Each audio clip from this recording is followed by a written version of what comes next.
Je m'appelle Idrissa Ahmadou, j'ai 15 ans.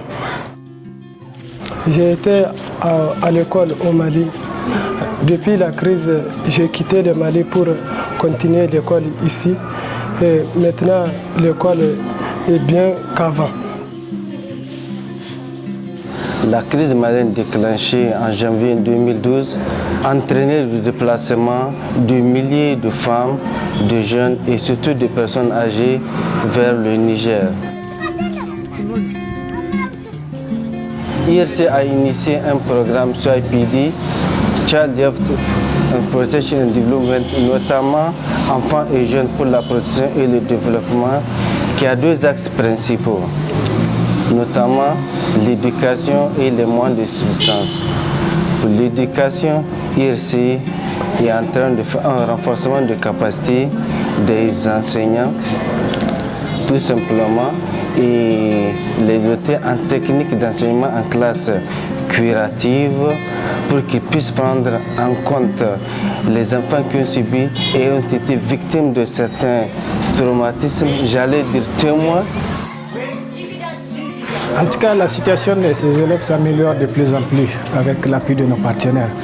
Parce que dans les premières années, nos enseignants avaient vraiment des difficultés. Et cela est dû indépendamment du fait que ces enfants ont subi des traumatismes. Et vous n'êtes pas sans savoir que la guerre crée un certain traumatisme chez les enfants. Et notre appui, c'est d'aider ces enseignants-là à acquérir des compétences qui leur permettent de prendre en charge l'enseignement de ces enfants.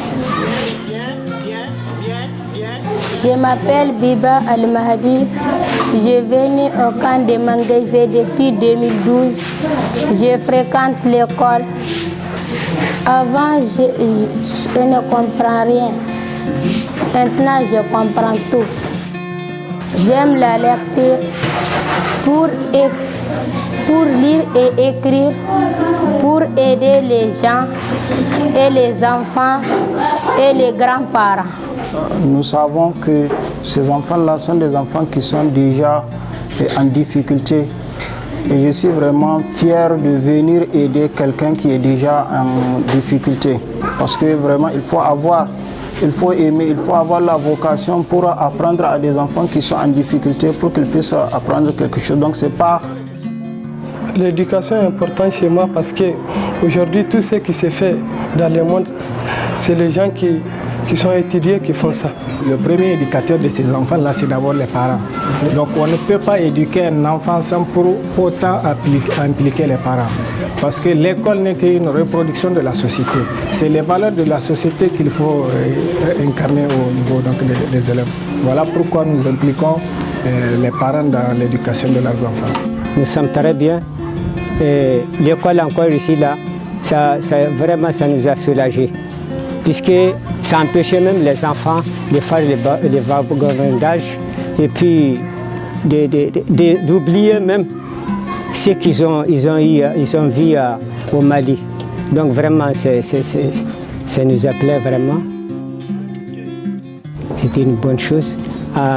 IRC encore, vraiment, il nous a tellement appuyés concernant la scolarisation de l'école là.